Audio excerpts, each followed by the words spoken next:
Assalamualaikum warahmatullahi wabarakatuh. InsyaAllah hari ini kita akan lihat topik baru bagi subjek akidah, iaitu kehidupan alam barzakh. Berdasarkan kitab Tauhid Zindani, jilid yang kedua dan fasal yang ke-16. Pertamanya kita akan melihat beberapa potongan ayat Al-Quran daripada surah Al-Mu'minun bagi memahami apakah yang dimaksudkan dengan alam barzakh. Yang pertamanya, ayat ke-99 dalam surah Al-Mu'minun, A'udzubillahi minasyaitanirrajim, hatta idza jaa ahaduhumul maut qala rabbi irji'un. Demikianlah keadaan orang-orang kafir itu hingga apabila datang kematian ke atas seorang daripada mereka, dia berkata, "Ya Tuhanku, kembalikanlah aku ke dunia."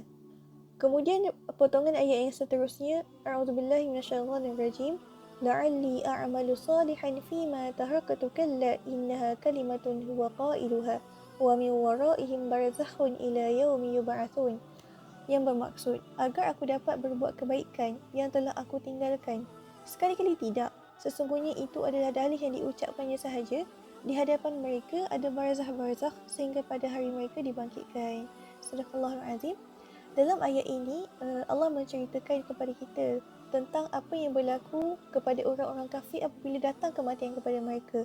Apabila mereka menghadapi kematian, apa yang mereka minta adalah supaya Allah kembalikan mereka ke dunia untuk mereka diberi peluang membuat kebaikan. Tetapi Allah lebih mengetahui apa yang ada di sebalik hati mereka, kerana sesungguhnya apa yang mereka ucapkan itu hanyalah sekadar satu dalih. Dan kerana apa? Kerana di hadapan mereka itu ada barzakh-barzakh. Jadi persoalan hari ini adalah apa yang dimaksudkan dengan barzakh-barzakh? Apakah situasi yang ada di alam itu? Dan apakah perbezaan antara dunia barzakh dan alam barzakh dan juga alam dunia? Kemudian kita lihat definisi atau pengertian alam barzakh. Alam barzakh boleh difahami sebagai penghadang, boleh juga difahami sebagai sekatan antara dua benda. Jadi untuk memahami konteks alam barzakh, konsep alam barzakh yang kita fahami adalah alam barzakh ini adalah satu sekatan antara alam dunia dan juga alam selepasnya. Jadi untuk menghadapi alam barzakh, setiap manusia itu perlu melalui kematian terlebih dahulu. Cumanya sesetengah manusia ataupun sesetengah ulama menyebut sebagai alam kubur. Adakah alam kubur itu sama seperti alam barzakh? Jadi untuk menjawab persoalan ini, ya, alam kubur itu sama seperti alam barzakh. Di mana di alam inilah segala amalan manusia akan dibentangkan untuk dihisap selepas kematian. Sama ada amalan-amalan itu adalah amalan yang baik maupun amalan yang buruk, kedua-duanya akan dibentangkan untuk dihisap dan menentukan sama ada kita memperolehi syurga ataupun neraka. Tapi kalau orang yang tidak dikuburkan macam mana? Macam mana dengan keadaan orang yang badannya hancur berkecai, yang telah menjadi debu-debu disebabkan terbakar, ataupun yang mungkin lemas dan hilang di tengah lautan dan tidak dikuburkan? Adakah mereka akan melalui proses yang sama seperti mana manusia yang dikuburkan di alam kubur? Jadi, untuk menjawab persoalan ini, kita akan lihat surah Abasa ayat 17 hingga 22. A'udzubillahi minasyaitonirrajim.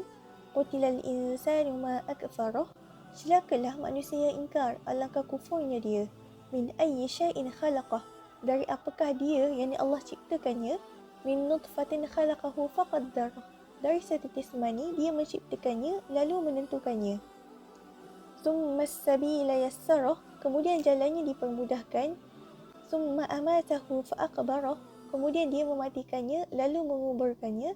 Summa idza syaa'a ansyarah, kemudian jika dia mahu dia bangkitkannya semula. Jadi ayat-ayat ini menceritakan tentang proses kehidupan manusia yang mana bermula daripada setitis mani, kemudian Allah hidupkan di dalam alam rahim. Kemudian Allah telah memudahkannya untuk dilahirkan ke dunia ini dan kemudian Allah mematikannya dan kemudian dikuburkannya, dan sekiranya Allah mahukan, Allah boleh membangkitkannya untuk dihisap segala amalan-amalan sama ada amalan itu baik ataupun amalan itu buruk. Jadi ayat ini menunjukkan bahawa tidak kisahlah orang itu meninggal dan dikuburkan di mana ataupun badannya hancur dan tidak ditemukan, tapi Allah telah menjanjikan bahawa mereka tetap akan dihisap dan dia akan dibangkitkan seperti mana manusia biasa. Cumanya, apakah yang akan dilalui oleh si mati semasa dalam kuburnya? kerana ini adalah perkara yang gaib. Jadi kita akan melihat jawapan bagi persoalan ini berdasarkan hadis Nabi SAW.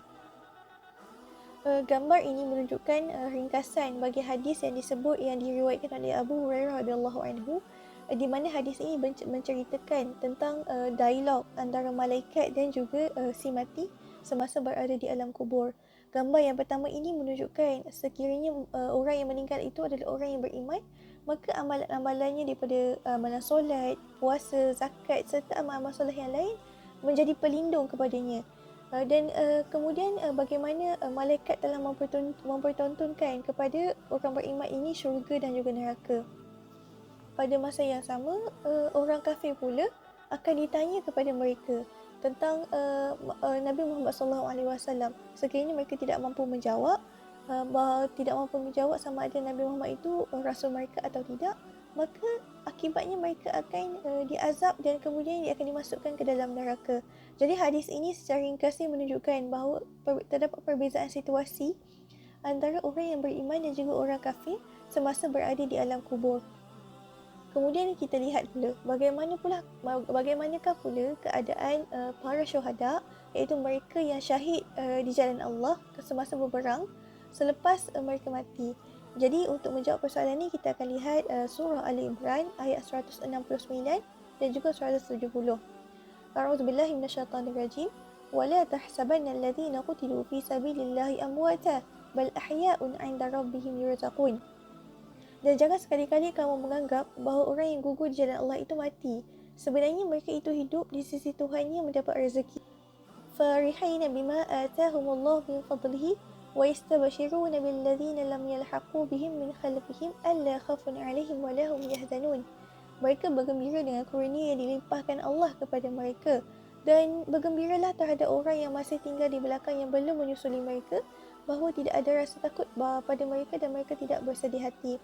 Jadi kedua ayat Al-Quran ini menunjukkan bahawa meskipun para syuhada itu di dunia ini kita nampak sudah tiada, tapi Allah menjanjikan kegembiraan kepada mereka, iaitu dengan kurniaan yang melimpah ruah kepada mereka.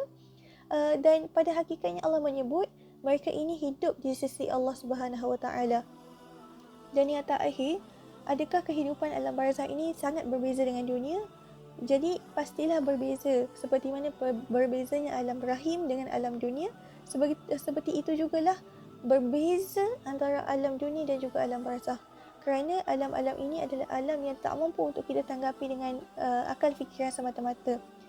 Kita tidak mampu melihat ataupun kita tidak mampu mengetahui bagaimanakah situasi bayi berada di dalam rahim, apakah yang berlaku.